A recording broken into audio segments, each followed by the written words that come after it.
बारिश का मौसम शुरू होने से पहले पोर्चुला मॉस रोज या 9 o'clock को तैयार करने के लिए आपको कुछ काम जरूर कर लेने चाहिए, ताकि आपके ये सुंदर सुंदर रंग बिरंगे पौधे लगातार बारिश में गलने से बचते रहें और खूब फ्लावरिंग करते रहें। तो देरी ना करते हुए मानसून आने को है और अब जब जुलाई में बारिश गिरेगी तो लगातार बारिश गिरेगी, जिसके कारण से आपके मॉस रोज खराब हो सकते हैं। तो जो जरूरी काम बता रही हूँ उन काम को आप अगर कर लेंगे तो आपके पौधे सेफ रहेंगे और नेक्स्ट ईयर फिर वो बहुत सारे फूल और बहुत सारे पौधे आप तैयार कर पाएंगे।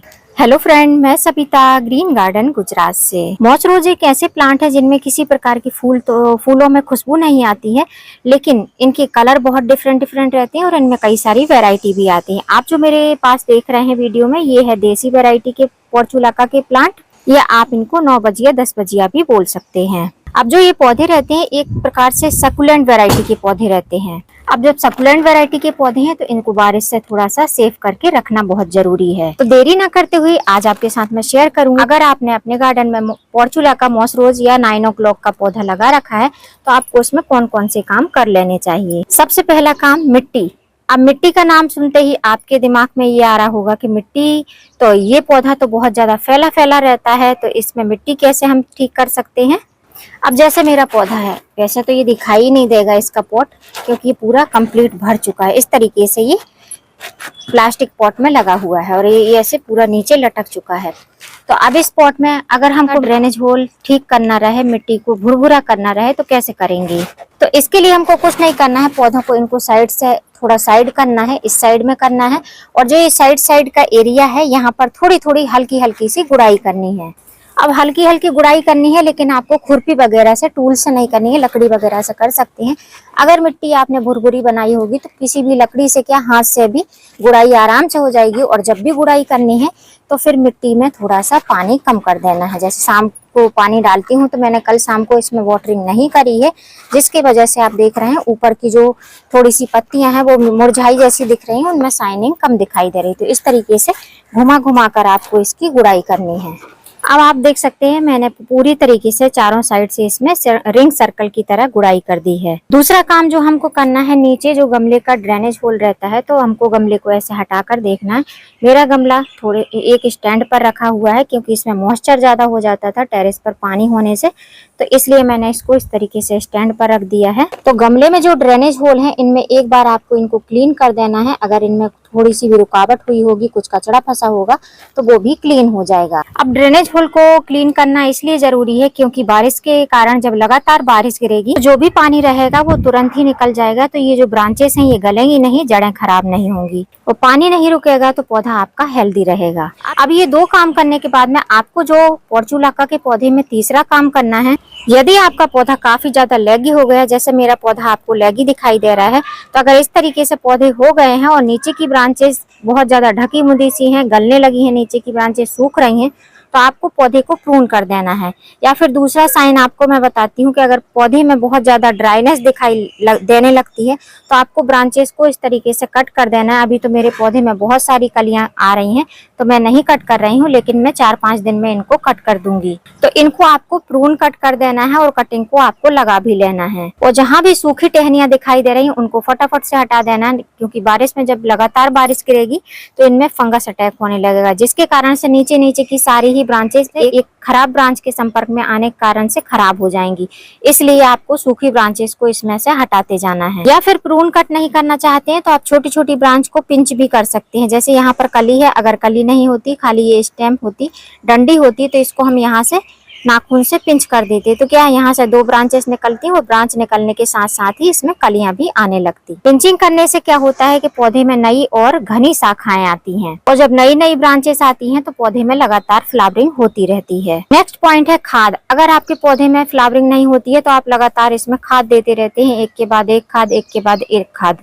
पोर्चुला या 9 o'clock के पौधे को बारिश आने के ठीक पहले, लगभग 1-2 वीक पहले से ही आपको इसमें फर्टिलाइजर देना स्टार्ट कर देना चाहिए। इसका मतलब ये नहीं है कि लगातार आप 1-2 हफ्ते के बीच 4-5 बार फर्टिलाइजर दे दें। एक ही बार फर्टिलाइजर देना है जो कि ड्राई होना चाहिए, मतलब सूखी खाद देना है। अब सूखी खाद में आप इसमें कौन कौन सी खाद दे सकते हैं। मॉस रोज पोर्चुला के पौधे के लिए बहुत ज्यादा स्पेशल कोई खाद की जरूरत नहीं रहती है। इसमें अगर आपके पास में गोबर की खाद है तो आप गोबर की खाद दे सकते हैं, बर्मी कंपोस्ट है तो बर्मी कंपोस्ट दे सकते हैं। मैं जो देने वाली हूँ वो खाद इस वाले कंटेनर के नीचे दबी हुई है। ये मेरा वही कंटेनर है जिसमें मैंने आपके साथ में किचन वेस्ट कंपोस्ट बनाना बताया था। उसका मैं अपडेट शेयर नहीं कर पाई हूँ, इसलिए इसी वीडियो में आपके साथ में दिखा देती हूँ। वैसे तो ये 15 से 16 दिन में बनकर रेडी हो गई थी, लेकिन तब से मैंने इसको दिखाया नहीं है। अभी आप देख सकते हैं, वैसे तो मैंने इसमें बहुत सारा वेस्ट डाला था और जो बोरी से ढक रखा था वो ही बोरी जो है धीमे धीमे से गर्मी के कारण, धूप के कारण इस तरीके से टूट रही है। तो ये इस तरीके से मेरी कंपोस्ट बनकर रेडी हुई है। इसी कंपोस्ट को मैं आज अपने पौधे में देने वाली हूँ।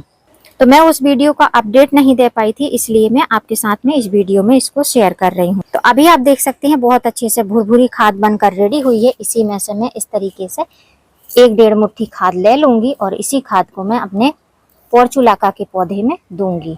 और इसमें मैं लगातार रोज थोड़ा थोड़ा सा सावरिंग करती रहती हूँ, जिसके कारण से मॉइस्चर मेंटेन रहता है। और जब मॉइस्चर मेंटेन रहता है तो इस तरीके से डिकम्पोजिशन होने में इसको सहायता मिलती है। तो आप देख सकते हैं ये हमारी घरेलू खाद है जो कि किचन के वेस्ट और गार्डन के वेस्ट से तैयार हुई है। अब इस खाद को हमको देना किस तरीके से, ये जो ब्रांचेस लगी सी हैं जहाँ पर हमने गुड़ाई करी थी, उन ब्रांच को थोड़ा सा हम ऊपर के साइड करेंगे और इस तरीके से मुट्ठी में भरेंगे और साइड साइड से ऐसे स्प्रिंकल करते जाएंगे। अब यहाँ पर दे दी है, चारों साइड में हमको इसको थोड़ी थोड़ी मात्रा में देना है। तो जहाँ जहाँ गुड़ाई करिए ऐसे थोड़ी थोड़ी मात्रा में ही देंगे और सेंटर में भी थोड़ा डालेंगे, अभी आगे आपको मैं बताऊंगी। तो इस तरीके से घुमा घुमा के ये खाद हमको देनी है। चारों साइड में ये खाद दे दी है, अभी भी थोड़ी सी खाद बची हुई है। तो इस खाद को हम क्या करेंगे, बीच में थोड़ा सा सेंटर करेंगे और इसमें हम थोड़ा थोड़ा ऐसे स्प्रिंकल कर देंगे और जब इसमें हम पानी डालेंगे तो ये धीमे धीमे से नीचे चली जाएगी। तो इस तरीके से हमको इसमें खाद देनी है। अब खाद देने के बाद में इसको हमको पानी दे देना है, जैसे कि मैं दे रही हूँ। हाथ लगाकर पानी देना है, इसी तरीके से पानी देना है। अब आप ये सोच रहे होंगे कि बारिश के पौधे में तो ऑलरेडी नाइट्रोजन रहता है, तो आपने ये नाइट्रोजन युक्त खाद क्यों दी है।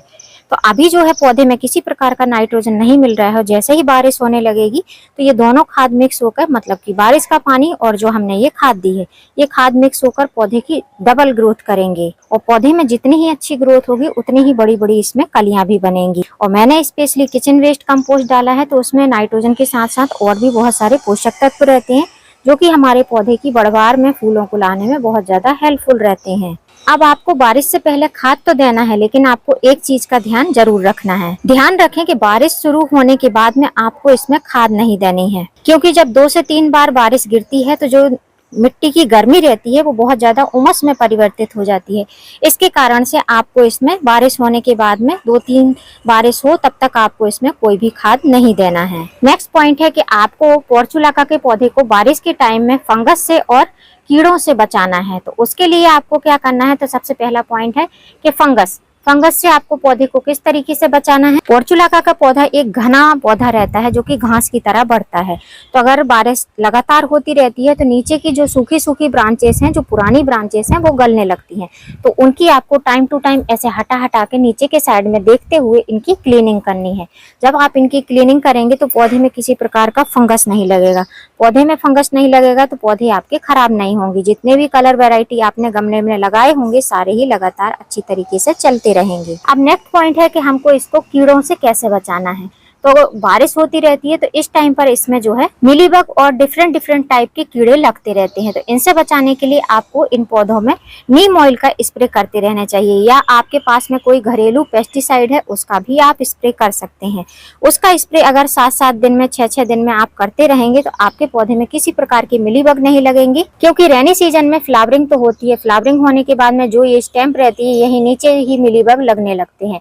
मिलीबग का जो साइन रहता है वो यही रहता है कि आपके पौधे में चींटियों का अटैक होगा। सबसे पहले जब चींटियां दिखाई देने लगे समझ लीजिए कि मिलीबग का अटैक होने वाला है। कि अगर आप चाहते हैं कि आपके गार्डन में पोर्चुलाका मॉस रोज का प्लांट चलता रहे, आसानी से फूल खिलते रहे, पौधा एकदम घना बना रहे, तो आपको उसको फंगस से बचाना है, कीड़े मकोड़ों से बचाना है, जिससे कि पौधे में किसी प्रकार के डैमेज ना हो और पौधा लगातार अच्छी तरीके से चलता रहे। और सबसे जरूरी बात, यदि आपने पोर्चुलाका के पौधे को 8, 9, 10 इंच के गमले में लगा कर रखा हुआ है जो कि डीप पॉट है, डीप गमला है, मतलब उसकी गहराई ज्यादा है, तो अब जो है आप उस पौधे की रिपोर्टिंग कर दीजिए।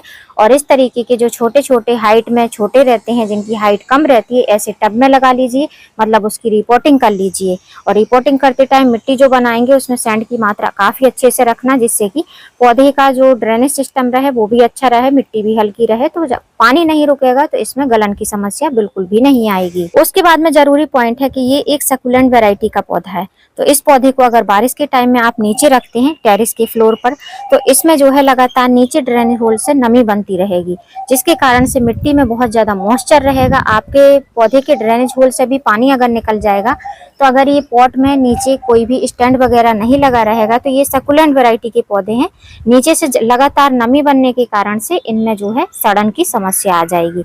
जब नीचे से अंदर से रूट सड़ने लगेंगी मिट्टी ज्यादा नमी होने के कारण से, तो फिर ब्रांच अपने आप ही पीली होकर खराब हो जाएंगी। इससे बचने के लिए टेरेस से थोड़ी ऊंचाई पर रखना है, मतलब किसी स्टैंड पर आपको गमले को रखना है। अब सबसे इम्पोर्टेंट पॉइंट, लगातार बारिश होगी, तो लगातार बारिश में पौधे को बचाने के लिए आपको इसको लगातार बारिश में नहीं रखना है। वैसे तो ये धूप पसंद करने वाला पौधा है, पोर्चुलाका के पौधे में फूल तभी आते हैं जब इसको धूप मिलती रहती है, लेकिन बारिश के टाइम में इसको ऐसी जगह पर रखना है जहां पर धूप भी मिलती रहे और बारिश का पानी भी ज्यादा ना लगे। मतलब कि किसी छज्जे के नीचे, कोई भी रूम हो उसके छज्जे के नीचे रख सकते हैं, या आपने कोई शेड बनाकर रखा है जहां ऊपर से बारिश का पानी ना आता हो, थोड़ी बोड़ी बौछार पड़ती हो, वैसी जगह पर आपको इस पौधे को स्टे कराना है। अब इस चीज में अगर आप लापरवाही करेंगे तो होगा क्या कि लगातार बारिश गिरेगी, फूल जो खिले रहेंगे वो ऊपर से लगातार बारिश के कारण से फूल भी फेड हो जाएंगे, गलन की समस्या आएगी, फिर इसमें फंगस लगेगा, फंगस के कारण शायद आपका पूरा ही पौधा खराब हो जाए। तो जो चीजें मैंने आज आपके साथ में शेयर की हैं, ये सारी ही चीजें आप कर लीजिए। मैंने आपके साथ में अभी ये कर नहीं दिखाया, खाली फर्टिलाइजर देकर दिखाया है, लेकिन जब इसकी प्रूनिंग कटिंग करूंगी तब भी लॉन्ग वीडियो या शॉर्ट वीडियो में आपके साथ में जरूर शेयर करूंगी। अब जो मेरी वैरायटी है पौधे की, ये है देसी वैरायटी, जो कि सालों साल आपके गार्डन में टिकी रहती है। हाइब्रिड वैरायटी अगर आपने लगा कर रखी है तो उसको बारिश के टाइम में बचा पाना बहुत ही मुश्किल हो जाता है। अगर आप कर सकते हैं तो आप ट्राई करके देख लीजिए। मेरे पास में तो हाइब्रिड वैरायटी है नहीं, तो इसलिए मैं देसी वैरायटी का ही अनुभव आपके साथ में शेयर कर रही हूँ। ये सब आप हाइब्रिड वैरायटी पर भी अप्लाई कर सकते हैं, लेकिन हाइब्रिड वैरायटी के पौधे एक लिमिट तक ही चलते हैं, देसी वैरायटी के पौधे सालों साल आपके गार्डन में टिके रहते हैं। तो जून का महीना खत्म होने को है, यदि आपने पोर्चुलाका मॉस रोज या 9 o'clock में ये सब काम नहीं किए हैं तो कर लीजिए, तो आपका पौधा बारिश में भी बहुत अच्छे से ब्लूम होगा, बारिश से बचा भी रहेगा, पौधा खराब भी नहीं होगा, और नेक्स्ट ईयर भी आप इससे बहुत सारे पौधे तैयार कर सकते हैं। और यदि आपके गार्डन में हनी बी वगैरह नहीं आती है तो इस पौधे को लगा लीजिए। जिस भी गार्डन में रंग बिरंगे पौधे रहते हैं वहाँ पर हनी भी हमेशा आती रहती हैं। उम्मीद करती हूँ फ्रेंड वीडियो हेल्पफुल रहा होगा। वीडियो यदि अच्छा लगा हो तो वीडियो को लाइक करना, चैनल पे न्यू हो तो चैनल को सब्सक्राइब करना बेल आइकन के साथ। फिर मिलूंगी किसी नई वीडियो में नए टॉपिक के साथ, तब तक के लिए हैप्पी गार्डनिंग।